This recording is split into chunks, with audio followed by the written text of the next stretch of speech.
China ने कुछ दिनों पहले अरुणाचल प्रदेश की 11 जगहों के नाम चेंज कर दिए और कहा ये साउथ तिब्बत का एरिया और इस पर अपना दावा भी किया। और इस पर इंडियन गवर्नमेंट ने सिर्फ इसको रिजेक्ट करते हुए कहा है कि अरुणाचल प्रदेश इंडिया का हिस्सा है। आखिर चाइना ऐसा क्यों कर रहा है और पिछले कुछ समय से इंडियन चाइना बॉर्डर पर इंडियन आर्मी और चाइनीज आर्मी के बीच में क्लैशेस बढ़ते क्यों जा रहे हैं? चाइना ने पहली बार नहीं अरुणाचल प्रदेश की जगहों के नाम चेंज करने की कोशिश की है। इससे पहले भी अप्रैल 2017 में 6 जगहों के और दिसंबर 2021 में 15 जगहों के नाम चेंज किए थे और इंडिया ने फिर इसके रिस्पॉन्ड में सिर्फ इन चीजों को रिजेक्ट ही किया था। आखिर क्यों चाइना अरुणाचल प्रदेश के पीछे पड़ा है? इसके लिए सबसे पहले आपको चाइना और अरुणाचल प्रदेश के बीच की हिस्ट्री समझनी पड़ेगी।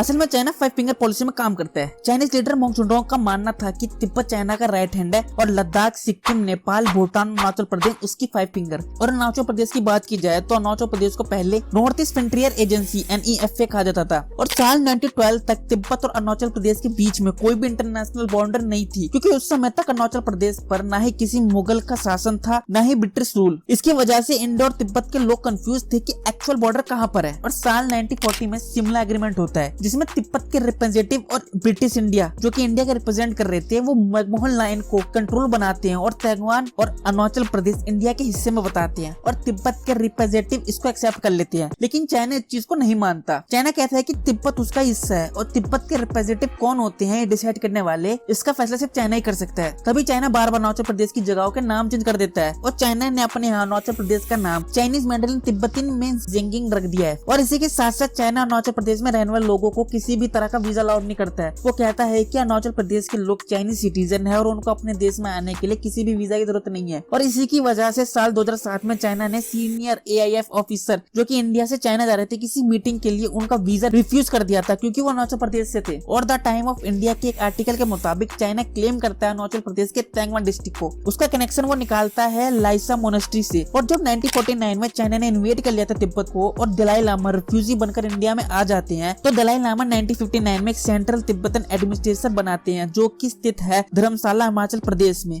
और इसी के चलते चाइना को लगता है कि जो तिब्बत में तिब्बतिन इंडिपेंडेंस मूवमेंट चल रही है वो इंडिया करवा रहा है, क्योंकि इंडिया के वजह से ही दलाई लामा और CTA को मीडिया कवरेज मिल रही है। और इसी के साथ साथ अरुणाचल प्रदेश को एक मिलिट्री के नजरिए से देखा जाए तो एक अच्छी स्टैटिक लोकेशन भी है। और तभी चाइना चाहता है कि इंडिया वहाँ से हट जाए, क्योंकि अगर चाइना इंडिया वॉर होती है और इंडिया अरुणाचल प्रदेश से ब्रह्मोस या अग्निवीर जैसी कोई मिसाइल लॉन्च कर दे तो वो मेनलैंड चाइना को डिस्ट्रॉय कर सकती है। और चाइना स्ट्रेटेजी भी बनाता है अरुणाचल प्रदेश को कैप्चर करने की, जिसमें 2000 में जो ब्रह्मपुत्र नदी है उस पर एक डैम बनाता है जिससे वो इंडिया के नॉर्थ ईस्टर्न पार्ट में पानी के सप्लाई को कंट्रोल कर सके और जो जब चाहे कट कर दे और अपने मन चाहे मुताबिक रिलीज कर दे, जिससे नॉर्थ ईस्टर्न एरिया में फ्लड आ जाए, जिससे इंडिया में प्रॉब्लम क्रिएट कर सके। और चाइना ने LAC पर मिलिट्री ट्रूप और मिसाइल सिस्टम भी डिप्लॉय करवा दिए हैं। और चाइना इसी के साथ साथ वहाँ रोड भी कंस्ट्रक्ट करवा रहा है। एक चाइनीज रोड बिल्डिंग टीम तो अरुणाचल प्रदेश में घुस आई थी जिस पर इंडियन मिलिट्री ने एक्शन लेते हुए थे उनको सील कर लिए। और चाइना ने जिन जिन जगहों पर कब्जा कर लिया था वहाँ पर उसने इनलीगली विलेज भी बसा लिया। और चाइना जो नॉर्थ ईस्टर्न में रेबल ग्रुप्स हैं उनको भी म्यांमार के जरिए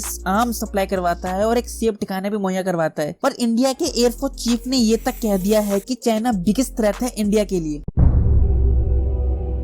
और इंडिया ने इन चीजों को रोकने के लिए इंडिया चाइना बॉर्डर पर पहले टैक्टिकल बैलिस्टिक मिसाइल डिप्लॉय करवा दी हैं। लेकिन इसके बावजूद भी पिछले कुछ समय से इंडिया चाइना बॉर्डर पर मिलिट्री क्लैशेस देखने को मिल रही है। जैसे 2020 में लद्दाख के गंगवन वैली में इंडियन आर्मी और चाइनीज आर्मी के बीच में फाइट हो जाती है जिसमें 20 इंडियन सोल्जर की जान चली जाती है और चाइना की तरफ से भी कैजुअलिटी होती है। लेकिन चाइना कभी भी अपने नंबर पब्लिश नहीं करता है। लेकिन कुछ रिपोर्ट का मानना है कि 38 चाइनीज सोल्जर्स की भी इस फाइट में जान गई थी। और गंगवन वैली में फाइट के बाद आर्मी के कमांडर एक मीटिंग करते हैं और एक बफर जोन बनाते हैं जिससे इंडियन आर्मी और चाइनीज आर्मी पीछे हट जाएगी। और इस पर चाइना एग्री भी कर जाता है और पीछे हट भी जाता है। लेकिन कुछ बाद इंडियन आर्मी देखती है कि जो बफर जोन है वहाँ पर एक चाइनीज कैंप है जहाँ से चाइना को पीछे हटने के लिए कहा गया था। और इसके बाद 17 round Indian China high level military talks में एक बफर जोन बनाने की बात की जाती है जो अब तक डिसाइड नहीं हुआ है। और एक रिसर्च पेपर के मुताबिक इंडिया ने 65 पेट्रोलिंग पॉइंट में से 26 पेट्रोलिंग पॉइंट लॉस कर चुकी है। उसके बाद 9 दिसंबर 2020 में तवांग सेक्टर में क्लैश होता है जिसके ऊपर मैंने फुल्ली डिटेल वीडियो बना रखी है जिसके अंदर मैंने इंडिया चाइना LAC डिस्ट्रीब्यूट के बारे में बता रखा है। आप जाके देख सकते हैं, मैं लिंक डिस्क्रिप्शन में दे दूंगा। चलिए वीडियो पर वापस आते हैं।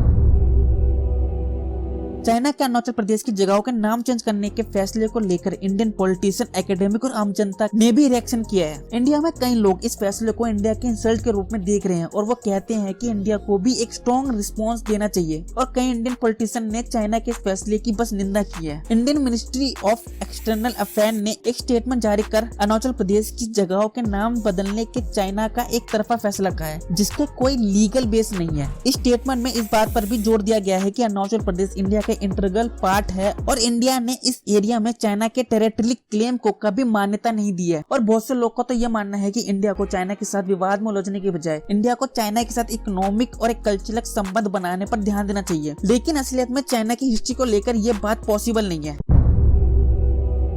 कंक्लूजन ये निकल के आता है कि चाइना कब तक अरुणाचल प्रदेश की जगहों के नाम चेंज करता रहेगा और कब तक चाइनीज आर्मी इंडियन टेरिटरी में घुसती रहेंगी और इंडियन गवर्नमेंट सिर्फ इन चीजों पे स्टेटमेंट जारी करती रहेंगी और उनके ऐप बैन करती रहेंगी। इंडिया को भी एक स्ट्रिक्ट एक्शन लेने की जरूरत है, लेकिन सबसे पहले इंडिया को अपनी इकोनॉमी और आर्मी दोनों मजबूत करने की जरूरत है, क्योंकि चाइना जल्दी ही यूएसए को पास करके खुद बन जाएगा वर्ल्ड लीडर। इसके लिए इंडिया को भी अपनी इकोनॉमी में ध्यान देना चाहिए। बस ये वीडियो ही रखते हैं। अगर आपको वीडियो थोड़ी सी भी इन्फॉर्मेशन लगी तो हमारी वीडियो को लाइक कर दीजिए और हमारे चैनल को सब्सक्राइब कीजिए ऐसी ही वीडियो देखने के लिए। मिलते हैं आपसे किसी और वीडियो में। धन्यवाद।